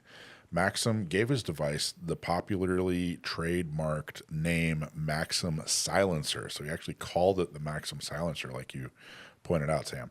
It was regularly advertised in sporting goods magazines. The muffler for internal combustion engines was developed in parallel with the firearm silencer. How interesting. And then they actually point out former president of the United States, Theodore Roosevelt, was known to purchase a Maxim. I don't know how you knew that. Yeah, I don't know if it's in the NRA museum, but there are pictures out there of President Roosevelt's suppressed Model 1894 that he went big game hunting with. And just as a friendly reminder to everyone out there, Teddy Roosevelt was more operator than any of you will ever be. he was a badass. He was a badass, man. He was cool. And by the way, who took you to the NRA museum? You did. That's right. Your Uncle Mike. I'll have to make some time to go back for professional research purposes. I need to go there for work sometime. Nice. All right. Well, awesome job. Let's see. What's your name? Joanna from Delmar. You're going to get a hat or a shirt. Let us know what you prefer. And Sam, excellent job. You nailed it. You didn't just answer that. You absolutely nailed it. It's like you have the Wikipedia article like memorized practically. So good job. That surprised me. I didn't think you'd get it. Yeah. All right, let's go to our roundtable section. This is the Shoot You Straight. Sponsor is Straight Shooter. Go to straightshooter.ac, 619-922-3937. They will help you service and or replace your air conditioner or heater. Check them out. Straight Shooter. No bull, just straight shooting on today's hottest gun and political topics. It's time for the Straight Shooter segment. All right. First up is there was a victory here in San Diego that I'm sure not a lot of people heard about, but was the direct result of the work of San Diego County gun owners. This is an article from the Coast News. Paula S. Witzel of Chula Vista was reelected Monday night as chair of the Republican Party of San Diego County, setting her up to lead the organization into the 2026 election cycle. Witzel, who previously served as the party's chair from 2021 to 2024, expressed optimism about building on recent Republican successes. Quote, building on Republican wins nationally in 2024, our goal is to prepare the battlefield for San Diego County to help elect a new Republican governor and boost our numbers in the legislature, Congress, and in local offices, end quote. Witzel said after the vote, I'm delighted and proud that a majority of the Central Committee has seen fit to assign this duty to me. I look forward to a united effort among all of the members to make gains in San Diego County. So San Diego County gun owners was a big part of that victory. And we've talked a little bit about it, but I just want to recap a couple of things. Back in March, Paula stepped down. There was a deal that was worked out. There were two Republicans running in East County for the Assembly. Carl DeMaio won. During that time, a new person was put in place as chair, this guy named Corey. That exact same meeting, our guy Jim Miller, who you all know from the Miller versus Bonta assault weapons case, which now has 2 victories for assault weapons, it was decided that they would not endorse him, and I objected to that. It went against their own standards to not endorse Jim, And they weren't a good partner about it besides. So not only did they not endorse somebody that was extremely important to San Diego County gun owners, but they didn't even communicate with me well. They didn't, say, hey, we're, whatever, we're going to do this, we're going to do that, we're going to try, or here's the reason. Nothing, none of that.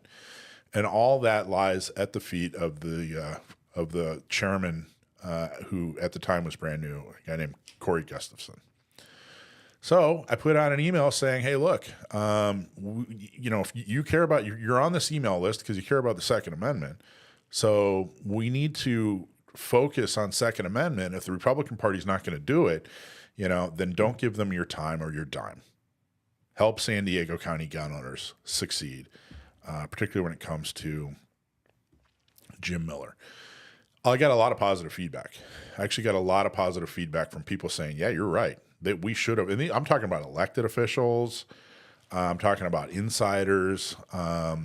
People saying, yeah, you're right.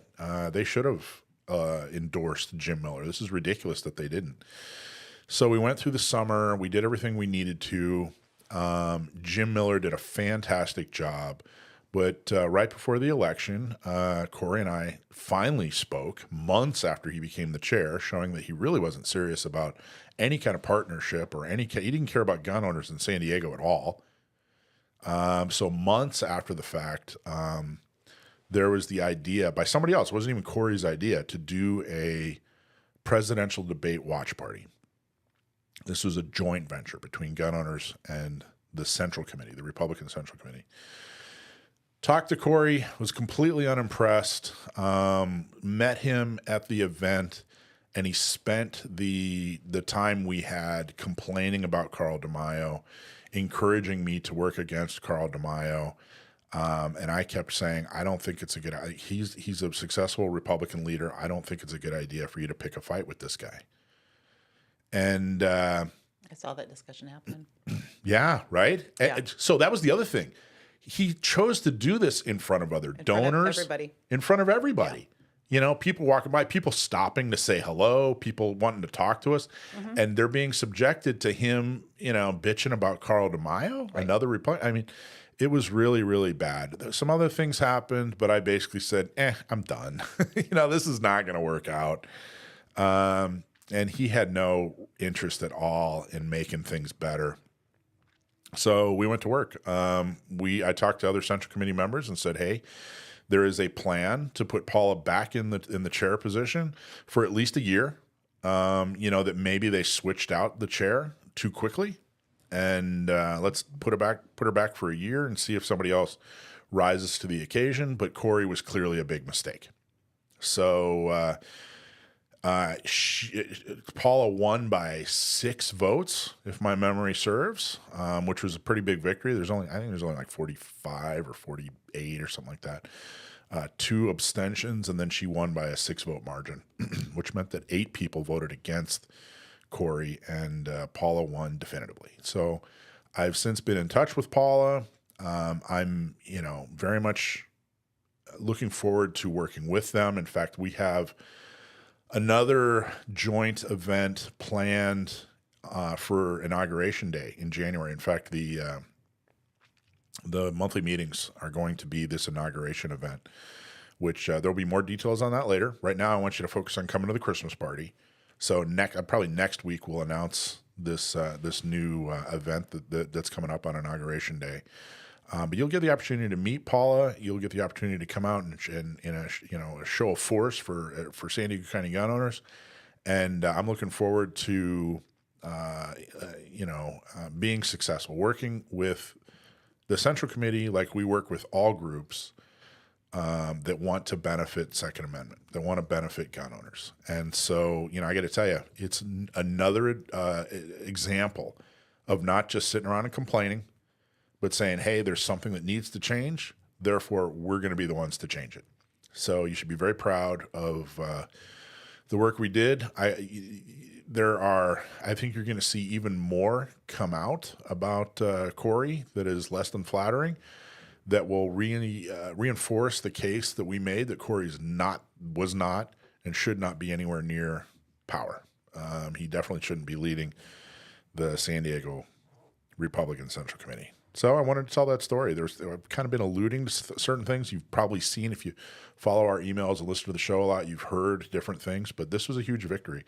And this was us sticking our neck out, saying, hey, don't participate with the San Diego Republican Party. That's sticking your neck out. That's a bold statement. We made that bold statement, and then we made good on it, and then we made the changes that needed to be made. So I'm very, very proud. So I wanted to tell you that story. And Alicia, you got any Alicia, or say, I'm not sure if there's anything to comment on, but you're welcome to.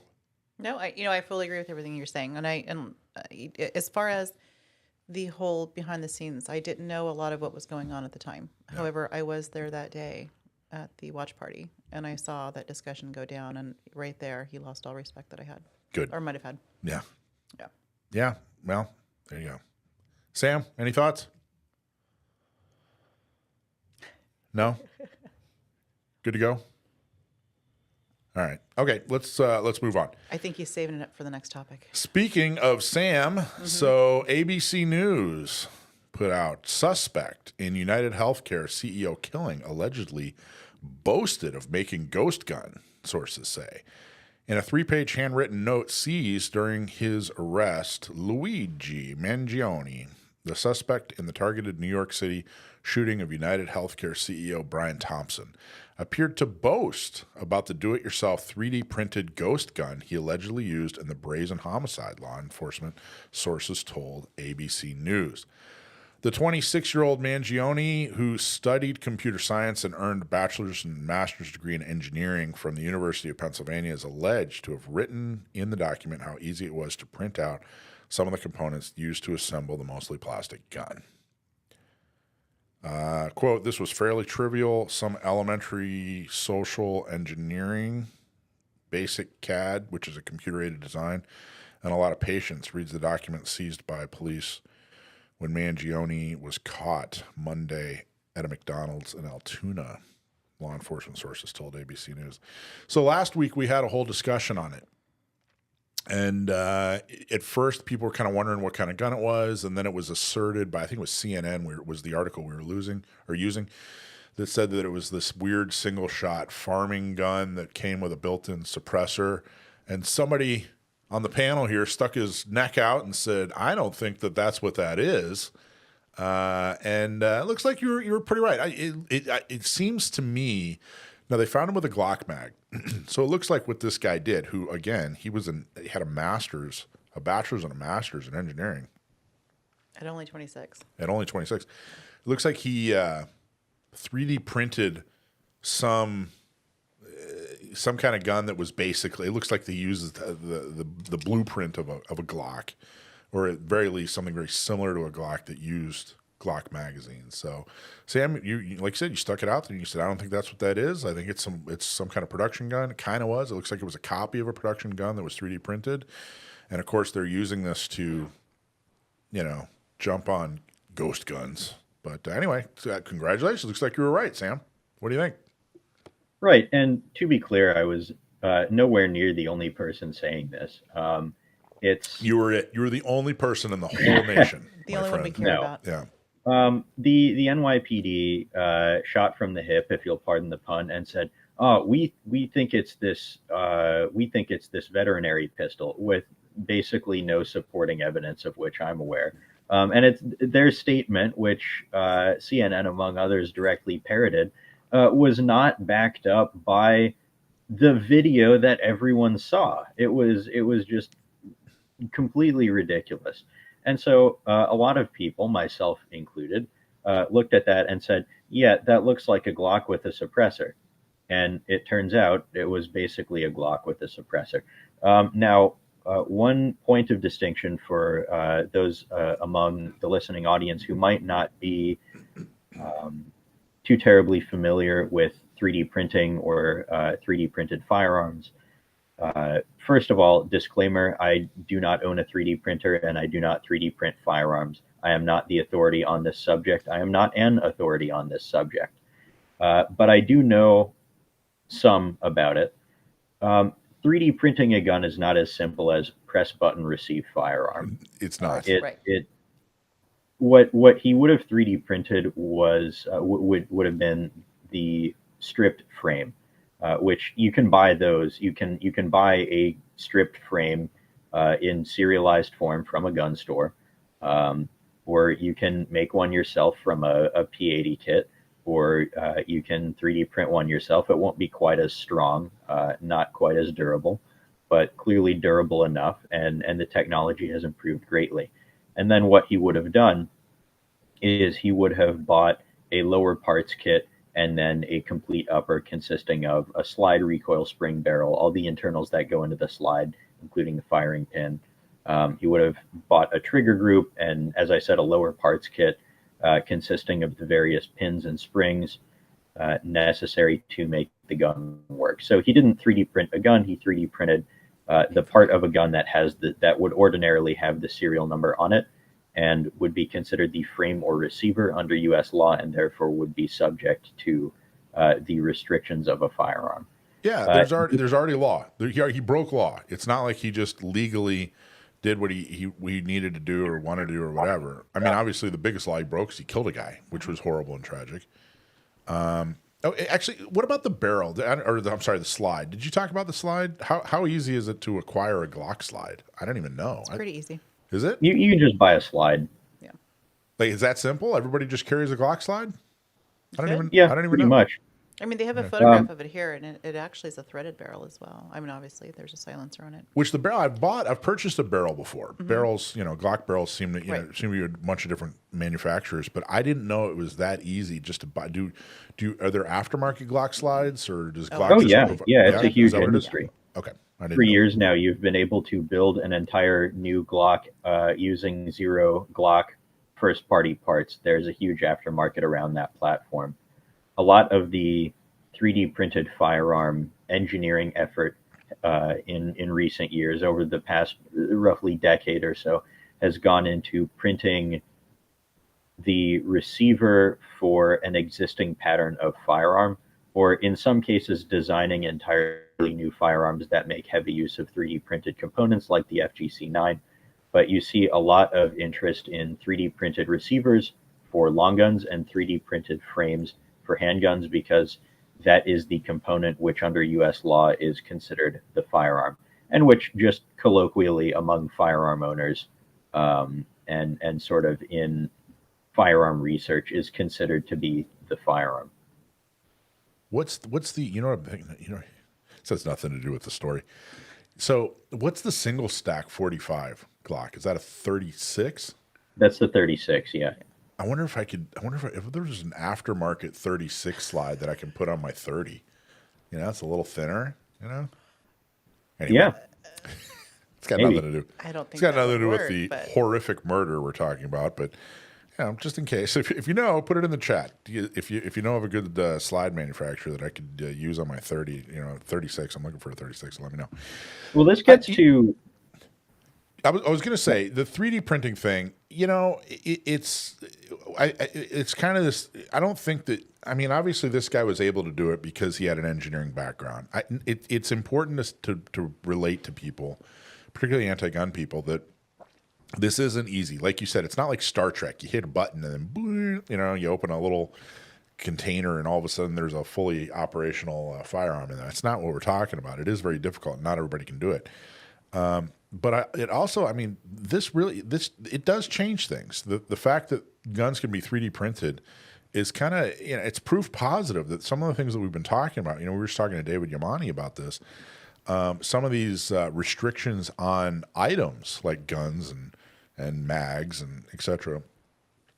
It's out the window. Like, it just doesn't work anymore. Like, this is the canary in the coal mine, if you will. A couple of points. Sure. Sorry, go ahead. No, go for it. A couple of points to that end. First of all, this gets to something which I don't know that there's a name for it, so I'll name it right here on air. The availability paradox. This is something I observed in 2020, 2021, working at a gun store, that the people who are interested in firearms and want to obtain a firearm always think it is way harder to get one than it really is. And the people who are anti-gun and don't like guns just on an emotional level are scared of them. think it's way easier to get one than it really is. What do you and think? Are they both 3D right? Are they both wrong? Or what? It's and that's subjective, right? Depends How on the easy? state. Yeah, how Mhm. easy something is. That's totally subjective. So, what do you think? Is it? Are the anti-gunners right? It's too easy to get a gun. Are the pro-gunners wrong? That it's not that easy to get a gun. Like who's right? Who's Well, wrong? both are right. On the one hand, it is not as simple as press button, receive firearm. It does require some work, and it is a very time-intensive process to 3D print anything. There's a lot of trial and error involved to get the printer exactly dialed in and get all the settings right, and you have to use the right material and so on and so forth.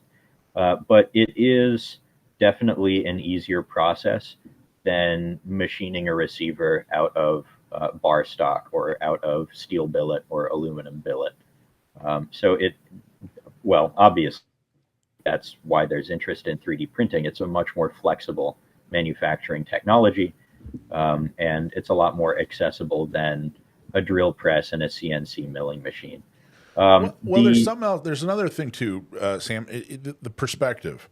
When I say, "Hey, it's not easy to get a gun," and when an anti-gunner says, "Hey, it's way too easy to get a gun," we're talking about two different people. That's true. A sane, trained, law-abiding gun owner, I want it to be real easy for that person to get a gun. And they're looking at crime statistics and believing, some of the crap they've heard from the news. It's too easy for those horrible criminals to get a gun. You know what I mean? So I think it's important to understand the lens that people are looking at through. Alicia, what were you about to say? Well, I would say not only that, but also too, I wonder if sometimes we are using the same word in two different ways. Yeah. I would imagine that a lot of our good, law-abiding, sane, sober, moral, prudent people, instead of saying it's too difficult or it's not easy, I think it's more not convenient. You know what I mean? Tell me about the difference. So why is that an important difference? So when we are good, law-abiding people, we're not prohibited. We're not in any of those categories. We can, but they have made it very inconvenient, especially in our state, right? We have that 10-day cooling off period, right?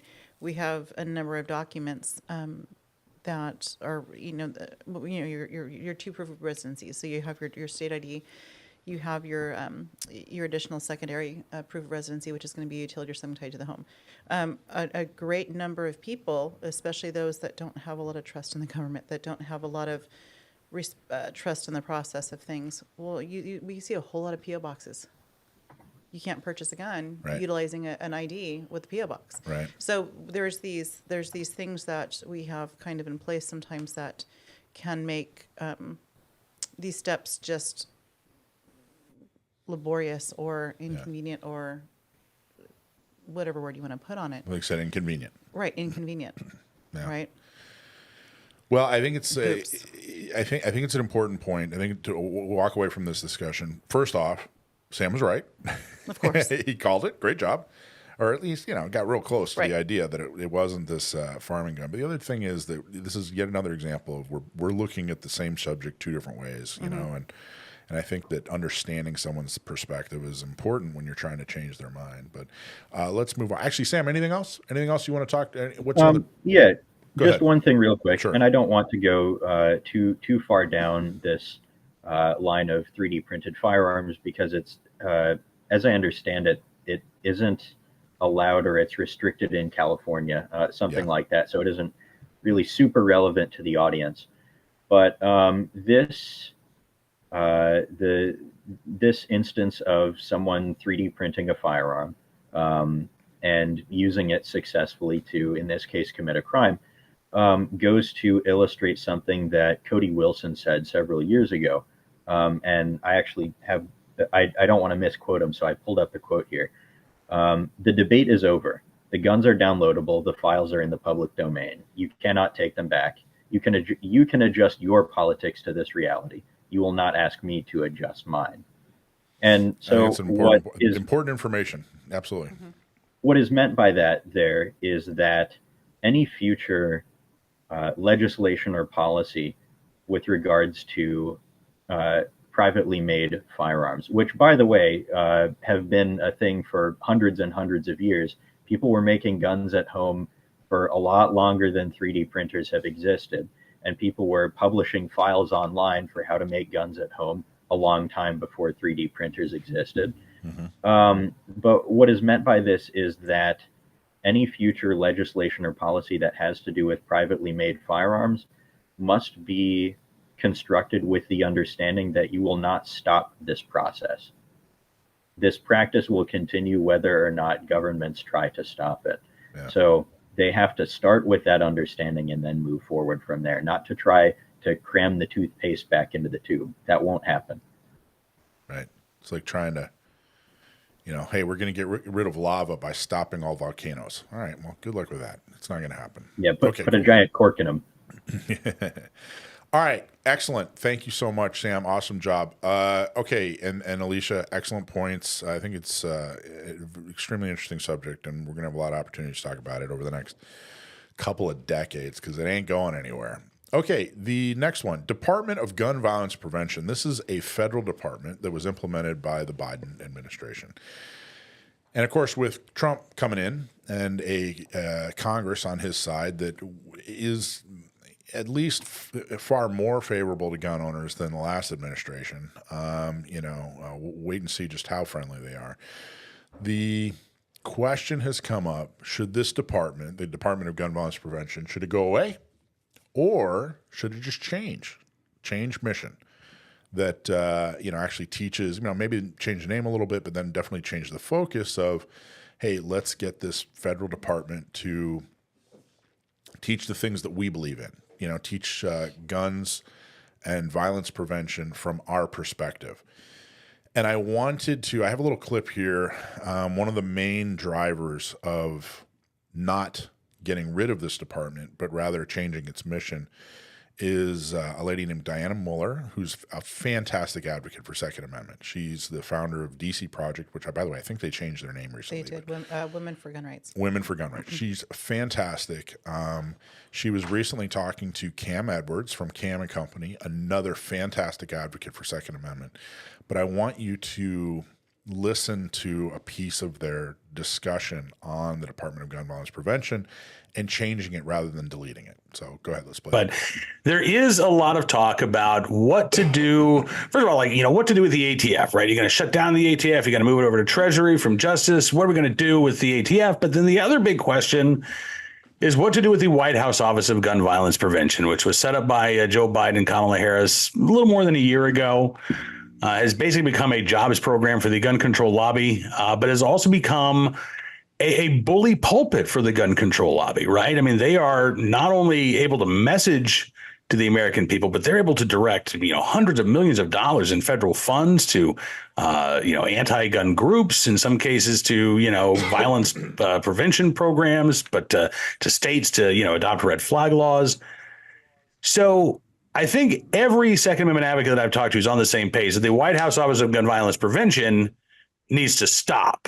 The question is, do you replace it with something or do you just scrap it entirely, right? Right. And I had put up because my position is that we need to rename it, we need to repurpose it, and we need to restaff it.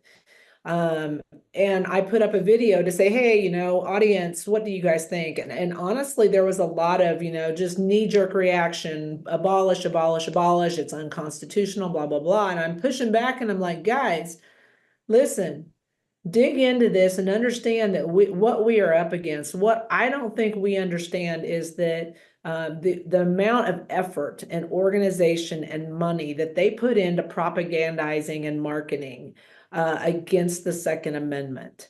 And that's where I'm like, we need to do the same thing that they do. You can't just rest on this is constitutional issue.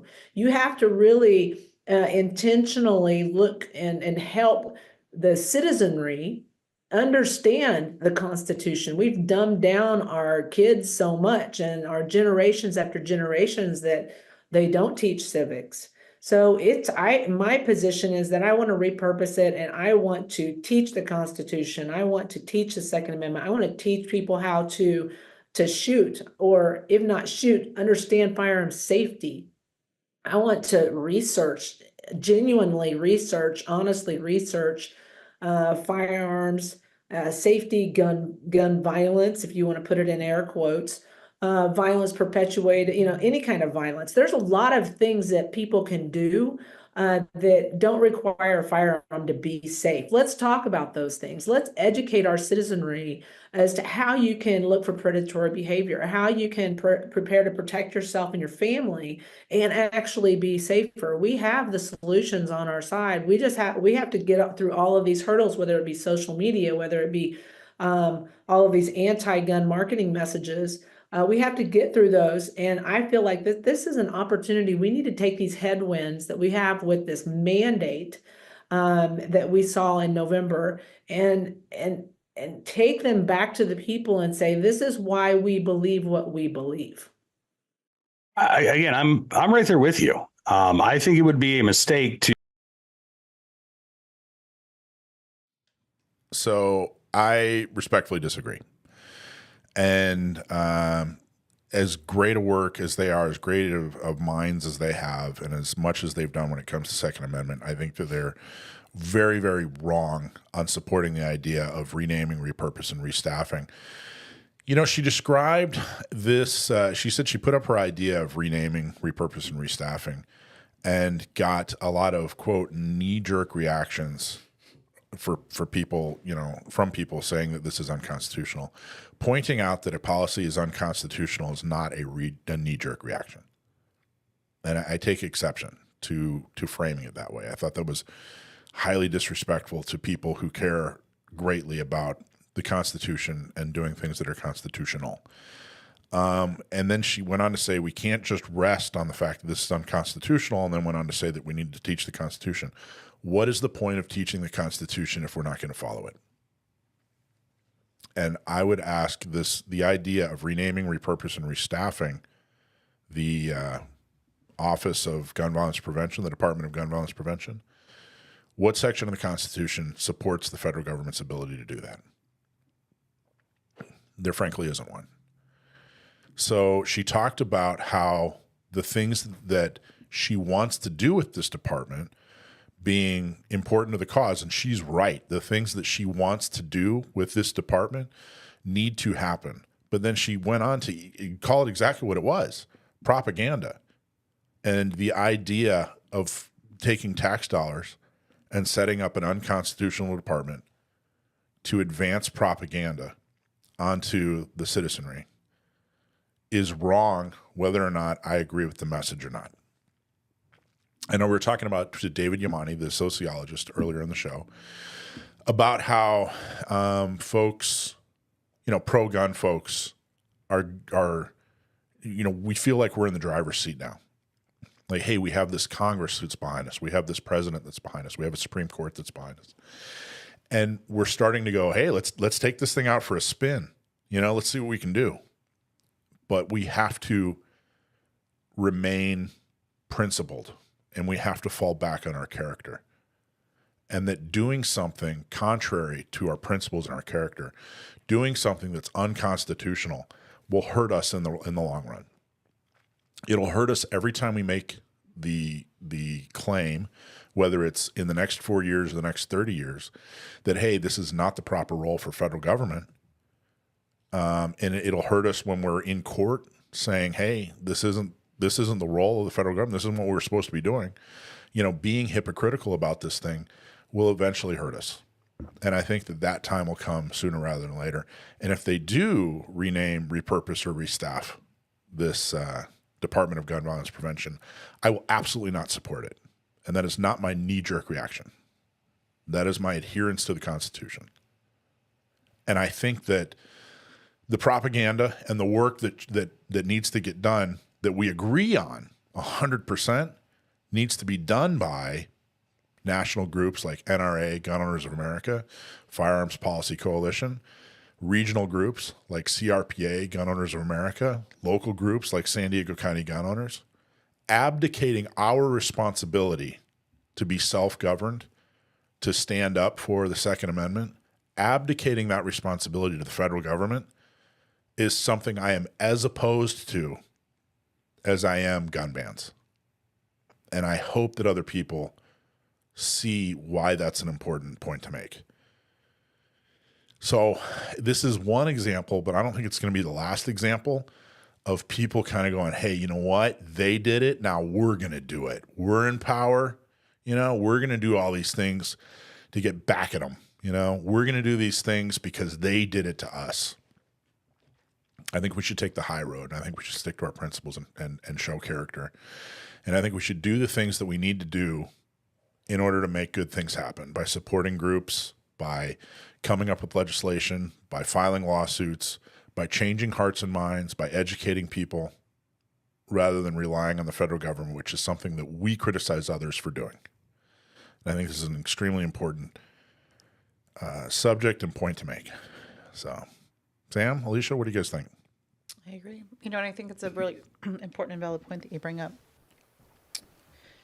And I think it's really easy to kind of go down the trail of the whole idea of rebranding and using, and you're absolutely right, all the things that were proposed that she was stating. And I worked with Diana, by the way. I think she's an amazing woman. Amazing woman, right? Great woman. Absolutely. We just disagree on this one Right. thing. And I think it's a really valid, important point that you bring up. The whole idea of, yes, these things are great and amazing, but let's go back to the roots of what is the purpose and the point behind the Constitution. What is its job, and where are the powers that lie within it? This is not within the scope of what that's supposed to be. Right. And you're right. I agree. Sam, what are your thoughts, my friend? Well, I think you stated your point well, and it's a point with which I agree. In fairness to her, it seems like she and that other gentleman were just Cam. sort of throwing. Say again? Cam. His name's Cam. Right. So I think they were just throwing around ideas. I didn't hear a lot of substantive statements of intent with regards to policy. Like, I think we need to change its name to this, and I think we need to staff it with these types of people and devote its resources toward these specific policy objectives. Yeah. So, again, in fairness to her, because the discussion thereof was so vague, I don't have any specific points I can attack. But I do agree with you broadly that, well, what do we replace it with? What do we change it into? Change it into nothing. Change it into not being there. Get rid of it. What do you replace, to paraphrase Ron Paul, what do you replace a tumor with? You replace it with nothing. Yeah, and I think for anybody else, it would just be a discussion. But, Diana's such a powerful person and such an effective person and such a well-known person. And she's on with Cam, who's equally as well-known. I mean, they have Trump's ear, like, the administration's ear. I mean, there's a real shot that this suggestion could go far. And she's a thought leader. I think that it's important that this get addressed. The other thing is, I think that there is a lack of understanding of government. Talked about that last week. Yeah, the idea that if we take a horrible department and put, people that we agree in that department, and that'll fix the problem, is a horrible misunderstanding of especially federal government. The second somebody gets into office that we don't like is the second that this thing turns against us again. Because the framework is already laid for them to do that. It's already laid. The mission creep, even under Trump, the mission creep for this thing to go wrong, and for them to start saying, well, we're going to do this, but we're also going to do this, or we're going to kind of do this, or we're going to get involved in something that nobody intended, and we're going to say things that no one else agrees with. But, the potential for this thing to go sideways, even while Trump's in office, is huge. It's immense, and it way, way, way outweighs the idea that they could do some good, And I think that doing good, especially for gun owners, is a good thing, but we need to do good in the way that good is intended to be done. And again, that's through local organizations. That's through everything that we're already doing, we should do more of, and we should be even more dedicated to, and we should take the tools that have been given to us, like the Bruin case and some of the other victories that we're having, and run with them, rather than go out on a limb and do things that, like I said, I just don't think that we're that we just don't support. I think that we're a little drunk on victory, and hey, this is the way the world should be, and puppy dogs and rainbows and unicorns. All right, calm down. And we all know how capricious Trump can be. I mean, I was paying attention in 2018. I know you all were paying attention in 2018.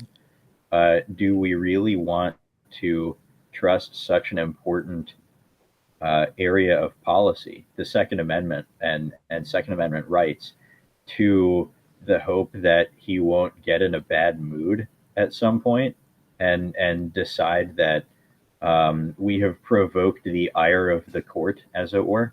I don't want to. Well, the other thing to understand about Trump, and I'm a big fan of Trump, and I voted for him, and I'm unapologetic about it. And I agree with him on a lot of the things he wants to do. In fact, he's changed my mind on some public policies. But I also understand that he is, he's not, he wrote a book called The Art of the Deal. He's not as dogmatic as I wish he were.